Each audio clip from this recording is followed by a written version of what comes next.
You're listening to the StudioPTBO podcast, where we talk all things marketing to help you build and grow your business online.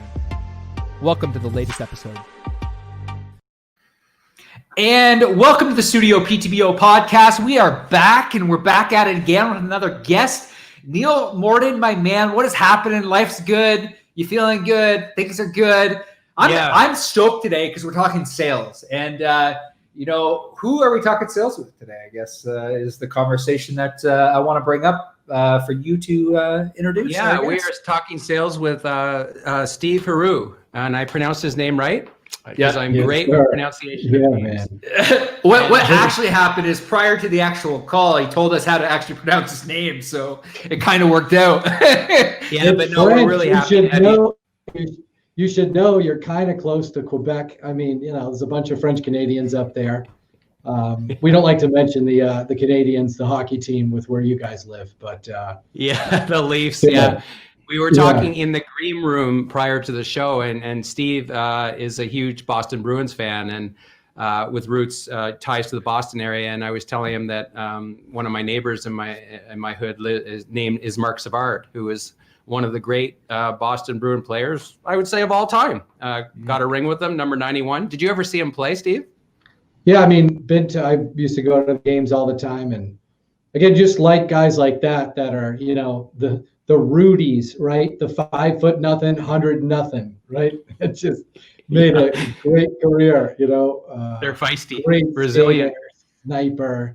He's to be honest with you, not that this is a negative, but he is maybe like a poor man's, Marchand. Obviously not as dirty, but little, thin, feisty, fast, sniper. Man, wrist shot, just loved that guy, man. I love that team. Tenacious guy, and he's back coaching now in the NHL, the St. Louis Blues. So I'm really proud of him, and a super humble guy, real community guy. And I'm lucky that he lives in my neighborhood. So, but like today we are talking not hockey, but sales. And Steve is one of the best anywhere, eh, Cody? Yeah, I listened to Steve. Like, how I got introduced to Steve was actually through Bradley. We're part of Closer School Live. We had Bradley on the podcast a couple of weeks ago. You've been on, you're actually in Bradley's office right now, which is kind of interesting. We got connected with Steve, and I listened to both episodes, and I'm stoked to chat because for Brad to allow you on the show to chat sales, you must be good. So it's interesting you say that because Monday I was on LSVT Army. What he normally does to me, he'll say, "Hey man, join us," right? And then he just leaves, and then I just take over. So that happened Monday actually. So I'm very appreciative and grateful that he has faith and trust in me to run, Closer School or LSVT for a day as his, relief pitcher in the 8th, 7th, and 8th inning. So hey, you're relieving a pretty good damn pitcher. So I appreciate it. I'm only in his orbit, so someday, right? Someday. So Steve, you have trained thousands of people around the world, and I have to ask you. So what ingredients do you look for in that sort of top 1%? Like, is it in some people's DNA, Steve, to sell, or can you teach anyone to do so? The whole born to sell thing, I like equate it to, let's equate it to hockey. You're not born to be Alex Ovechkin. Sorry. You're not born to be Beyonce. Sorry. It doesn't work like that. You train, you study, you learn. Do some people have like an innate ability to connect with other people? Of course, right? There are people that are just charismatic. I guess it's just how they are. But the sales skills and the ability can certainly be taught. There is a sales DNA that we all have, right? Which is our attitudes, beliefs, our mindsets, our behaviors, and the way that we act. And we actually have a test, a sales DNA test that we measure for salespeople and help them understand where they can improve. But I don't know the whole born to be a salesperson thing. I was certainly not. I was the the quietest kid in my high school. I didn't say a word, right? No dances, no dates, no proms, none of that stuff. So yeah, I think it can be taught. We this podcast, we chat with a lot of entrepreneurs, a lot of business owners, and this is something that I feel like we've really tried to reach out to entrepreneurs that are and business owners and sales coaches, because I think sales, when it comes to entrepreneurship, I think a lot of people just generally struggle when it comes to sales, and specifically entrepreneurs. And a big portion of the reason why their business isn't growing is because they don't have a sales team, or they're just unsure of how to create a good sales system and a good sales process that actually converts traffic or converts leads to clients. So I'm really curious, are there any tips that you have for entrepreneurs to become better salespeople? Because the supplementary question to that is, do you think the entrepreneur needs to be the person that is the best at the sales of the product, or what are your thoughts process behind that?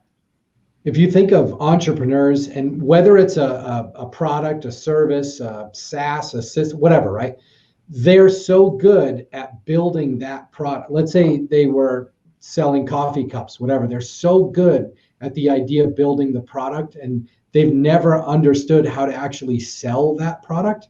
They're just good at the features and benefits, or the engineering, or whatever it might be. And they might have spent 2 years on prototypes building the perfect coffee cup, like the Lightspeed plug there.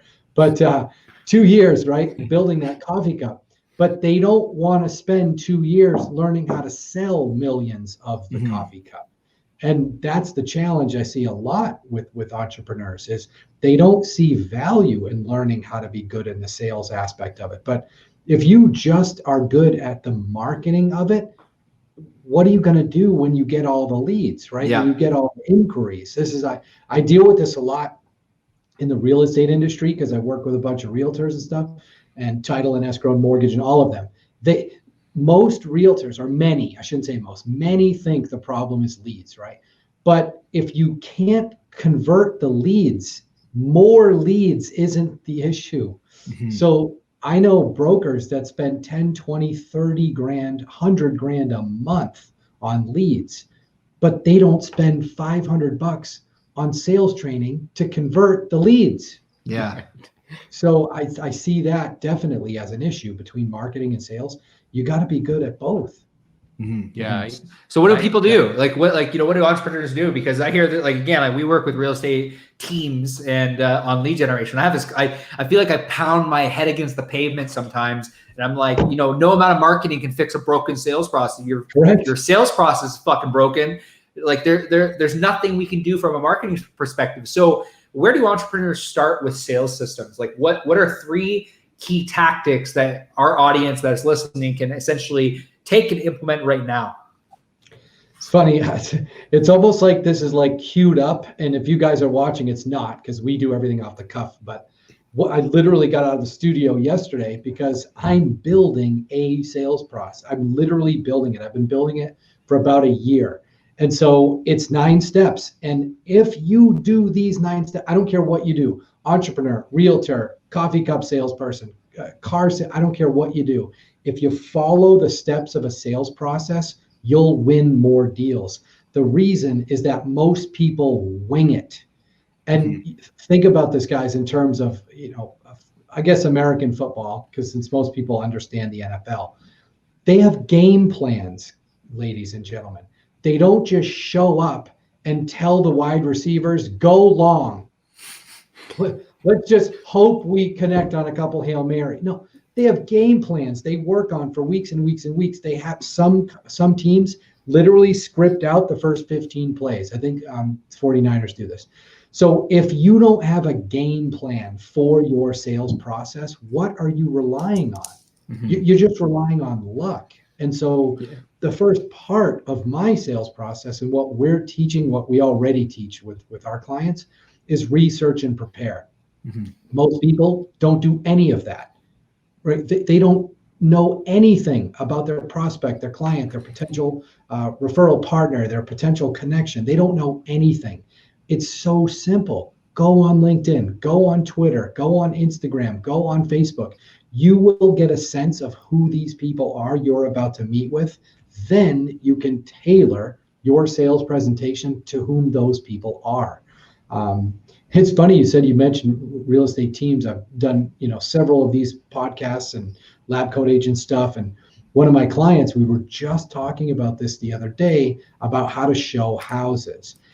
And I kind of created or found this 4 buyer behaviors. Okay, there's 4 reasons that people buy, and I put them in the context of animals. And so I was explaining to this broker how you would show a home 4 different ways based on to whom, right, your buyer is. Are they a lion? Are they an elephant? Are they an otter? Are they an owl? Mm-hmm. And so how do you tell who they are without meeting them?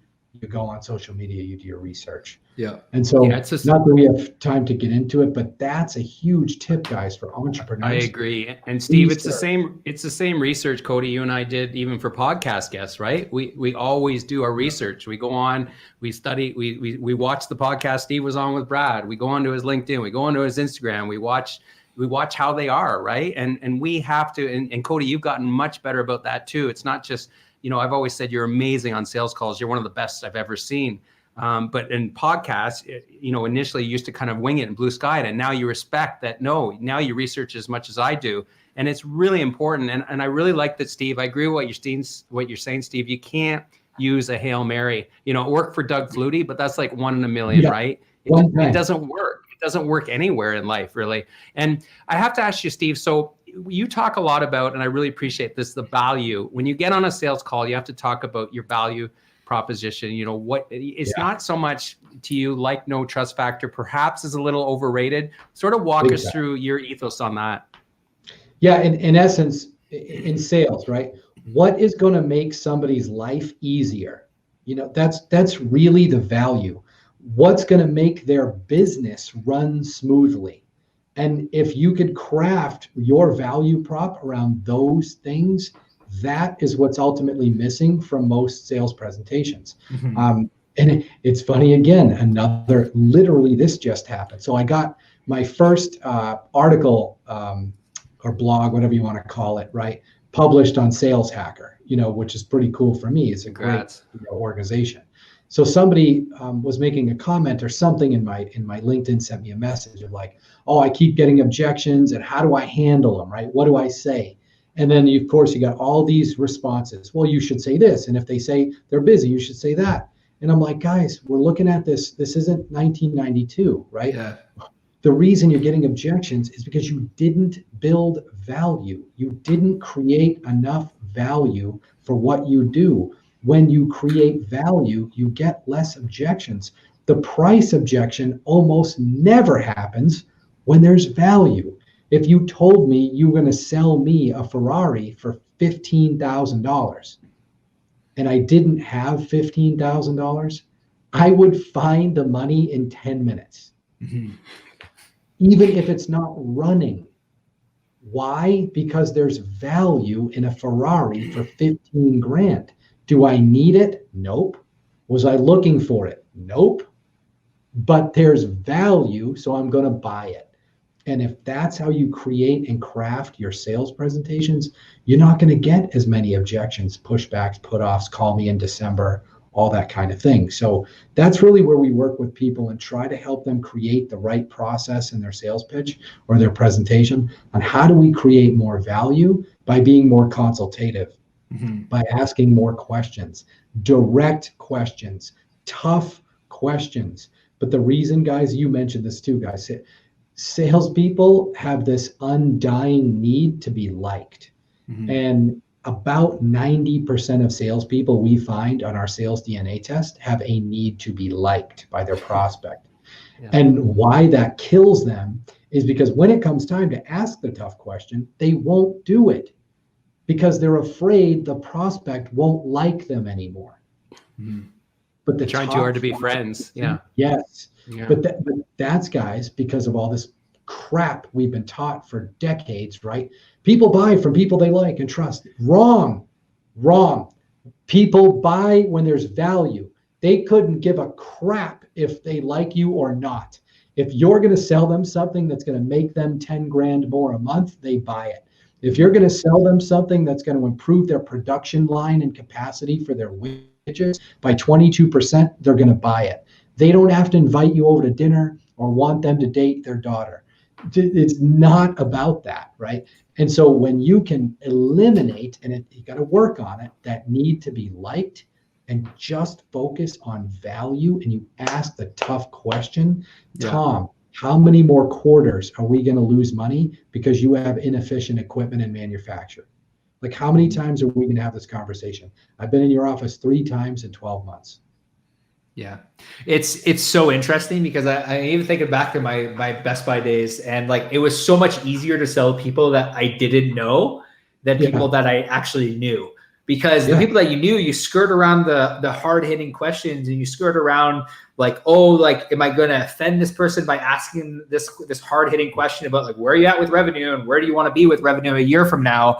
And then you're like, well, what are you doing to fix that? Oh, Tom, you're not doing anything to fix that. Well, that's why you're not going anywhere. That's why nothing's happened. So I'm really curious. I want to, because I want to dive into, because like when you and I chat about this, or when I chat about this with other salespeople, like we get fired up about it, and we get fired up about sales. But I find that sales, to a lot of people, the common person, is a dirty word. And you wrote a book saying sales is not a dirty word. So I'm curious to know what your thought process is behind writing this book. What was kind of the ethos behind it, and how are you trying to reposition, I guess, the message of sales? It's the old perception is reality. So what originally I thought about this, and when I started kind of thinking about how do we change the perception of salespeople and sales trainers and all this stuff, right? I always take people back to a movie that came out in 1975 that changed the way millions and millions and millions of people around the world live their lives. And that movie was Jaws. And some of you guys that are listening, you know what I mean. Literally hundreds of millions of people stopped going in the water. Like in Indiana.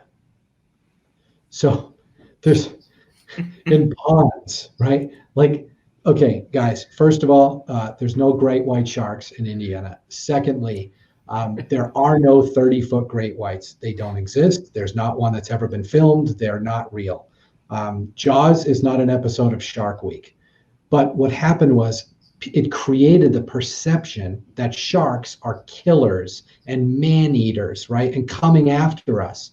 And just for perspective, sharks kill 6 humans a year, right? They get 6 of us. We kill 100 million of them. It's perception. So perception is real, right? The perception's real. The science is not real. So when people think about buying a car, what's the perception, right? Slick, greasy guy with a gold chain, a plaid jacket, that's not real. I don't know any car salesman that look like that, but that's what people think. And so when you've got 40, 50 years, right, of seeing salespeople that are slimy and pushy, and then it's glorified in Hollywood. We all know Glengarry Glen Ross if we're in sales. Not one person on the planet wants to be managed by Blake. Okay, nobody. Nobody likes to be condescended to, spoken down to, made fun of, right? No one likes that, but it's glorified. Then we had Boiler Room, right? Selling fake stocks to people so we can have Ferraris and Lambo, right? Then we had Wolf of Wall Street, which we all know. Again, we're glorifying a convicted felon, okay?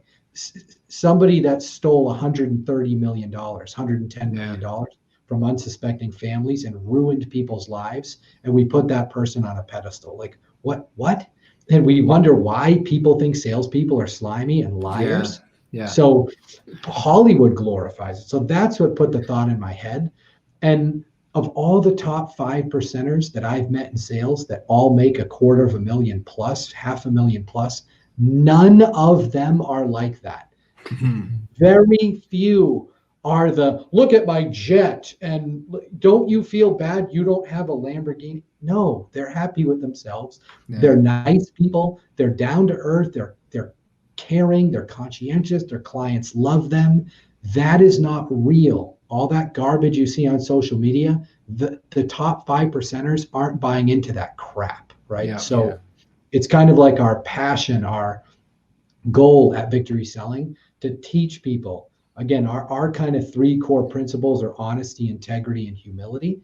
And if we don't get a sale, we don't get a sale. I mean, we're not trying to close everybody. Let's close. No, it's not how we operate. So that was the impetus behind the book.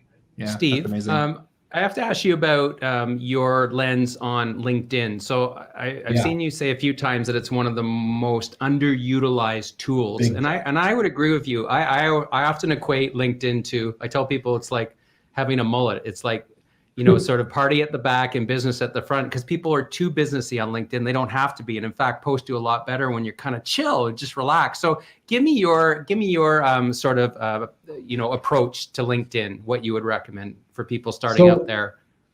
In the old days, I was more of a let's see, how do we say this? Almost like outside sales, right? Reaching out, sending requests, right? Making, you know, all this stuff. And then I met my buddy, business partner, Brian. And Brian, I don't even want to use the term like LinkedIn expert, because now everybody and their mother thinks they're a LinkedIn expert, right? Yeah. But Brian's been coaching people on LinkedIn since I think 2011.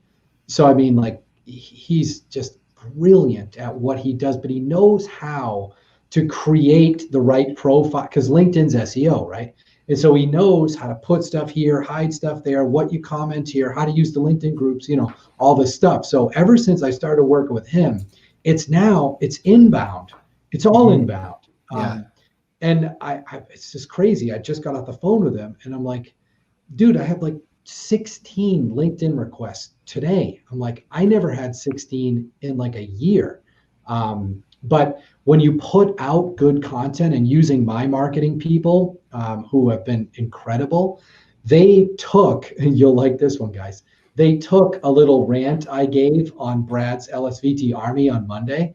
I was talking about the 4 a.m. club. You know, some of my friends, you know, they're like, think I'm an asshole because I don't wake up at 4. I'm like, dude, you're in bed at 8. I'm working till 11. Like, what? Yeah, it's right? all. So I just went on this rant. They cut it up and put it on LinkedIn yesterday.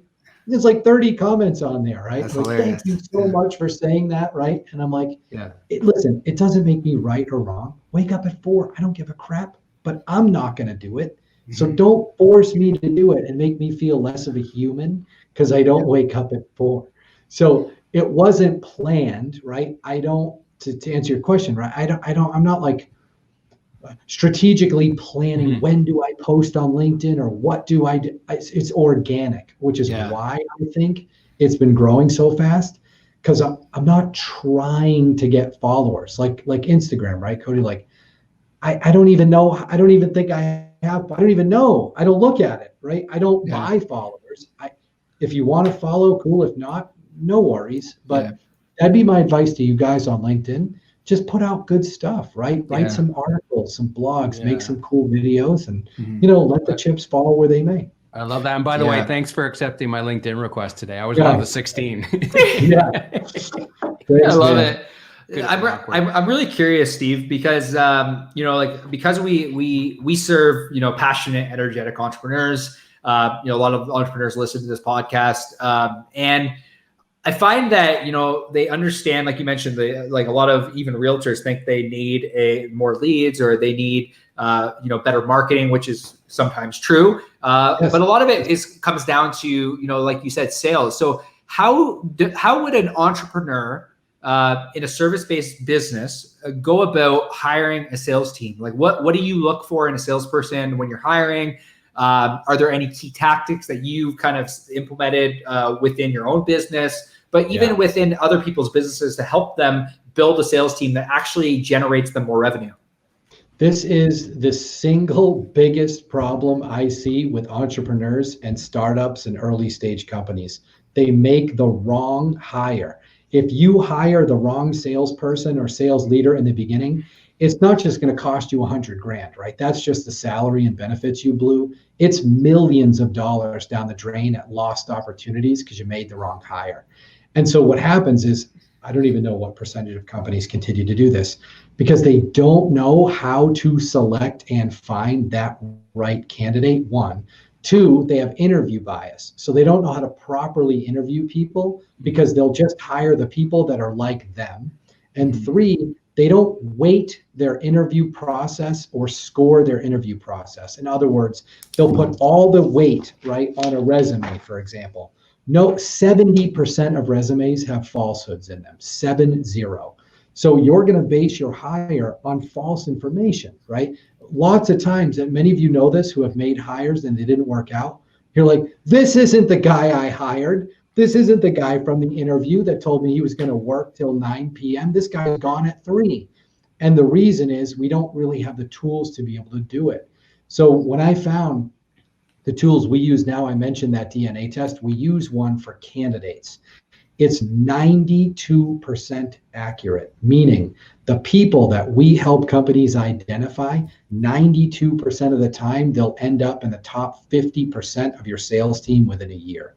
We've got 30 years of data, 2 million salespeople we've evaluated. So we help companies use that tool and teach them how to write the ad, teach them how to weigh the interview process, teach them how to do the phone screening to get down to only the right candidates instead of the spaghetti on the wall crap that most of the companies do. But I know a guy that has spent, I'm not kidding, guys, I think 400,000 on 10 salespeople in the last 2 years. Not one of them is still there. That's just salaries, guys. That's not the lost sales because he didn't hire the right people from the beginning. And is that partly, Steve, that he keeps blaming everyone else but himself? Yes. Like you have to be pretty self-aware is what you're saying, correct? Yep, total ego, right? And that's why a lot of companies, they keep salespeople on too long. And the reason is they are the ones that hired them. So if they fire the guy, they look bad because they're the ones that brought him on. So they let him stay, hang on, maybe they'll get it. No, dude, they won't get it. Hire quickly, fire quickly. That is how you eliminate big long-term mistakes. Because we talk about this, actually, Cody was talking about this with a broker who wants to bring on 40, 50 agents, right? And I'm like, well, how do you do it now, right? Because it's not working because they have so much turnover. Clearly, this person doesn't know how to hire. So then let's say you wanted to bring on like a recruiter or something, right, to fill these spots. Recruiters, again, they have a role, but they charge 20 to 25% of a fee, right, of salary. But they don't have any guarantees that this is the right person. They charge $22,000 a pop. All they want to do is get their candidate in there and get their candidate to the interview, right? But we don't do that. And we find the right candidates scientifically proven. And we already know with 92% accuracy, they're going to work out. And we're probably a fifth of what a recruiter costs for almost, right, a guaranteed result. You're going to find top salespeople. So that decision, guys, is very critical in the beginning. If you find the right one, if you find Patrick Mahomes, if you find Austin Matthews, you win, right? If you draft the right dude, you win. But most people don't. We learned that late last year. We held on to somebody too long, and again, like it's like once you find the right person, we ended up finding the right person, and now they're like absolutely crushing the role, and they've even taken on a whole nother role. Like it's like hiring the right person, and like I'm such a believer in that is like hire quick, fire quick, because if they're not living your values, and I love what you said earlier there about, the 3 key principles for your organization. It's something that, I owe a lot of thanks to my corporate career about like these values. It's like, if you're not living the company values, that's a reason to, and you're not progressing towards actually wanting to live the company values, then you're not the right fit for the company. So it's super interesting. And, I'm just, I'm curious when it comes to sales process, like how would you recommend an entrepreneur implement a sales process? Because like a lot of people like might think, okay, I want to build a sales team or I want to do this, but I think they struggle with like SOPs, like standard operating procedures. Yeah. So how about when somebody goes to work with you with Victory Selling, what does that process look like when it comes to building out their SOPs and building out their sales systems? Yeah, so it's a really good question, because again, if you take a great player, right, and put him on a shitty hockey team, the hockey team's generally still shitty, right? Mm-hmm. You got to have an environment where they're going to perform, right? And so you can take a really great salesperson, but if you put them into an organization that doesn't have a sales process, they're gone, right? Yeah. So the sales process has to be built first. And so we work with companies, we got to figure out first, right? What's the end point? What are we trying to get to, right? Who's the ideal candidate for your product or service, right? Who is that person? We've got to build that process around finding those people. And once we do that, it's a pretty simple process to build for a company based on, again, what are the deliverables? What's the time to market? Is there a manufacturing cost? What's the typical sales cycle? Right? All those things have to be in there. I see a lot of times too, guys, had a call yesterday with a client. The pipeline didn't match the sales process. And so when the pipeline is messed up, all the projections are messed up, all the numbers are wrong. And if you ask salespeople, they'll all tell you, oh, these guys are ready to go, right? They're in final stage of the pipeline and they're not even close to ready to go. Yeah. Because we never determined, well, where do they fit in that pipeline, right? What metrics have they hit to put them in that stage? Are they in proposal stage, right? Are they in development stage? Are they in honeymoon phase? Are they in final meeting phase? Where are they? So building out that sales process and the pipeline and what it should look like in the beginning, I swear to God, guys, 95% of companies don't do it. They just don't do it. They're like, we have a great product. We have the iPhone. Okay, what now? Well, let's go sell it. It will always bite you in the end, because we didn't build the process to be able to sell maximum units. Mm-hmm. If you got a great product or service, sometimes, guys, it sells itself. And this is what a lot of companies are finding out now with COVID. Don't get me wrong if I mess up the quote, but Buffett's quote, right? One of his many, right? When the tide goes out, you can see who's been swimming naked, okay?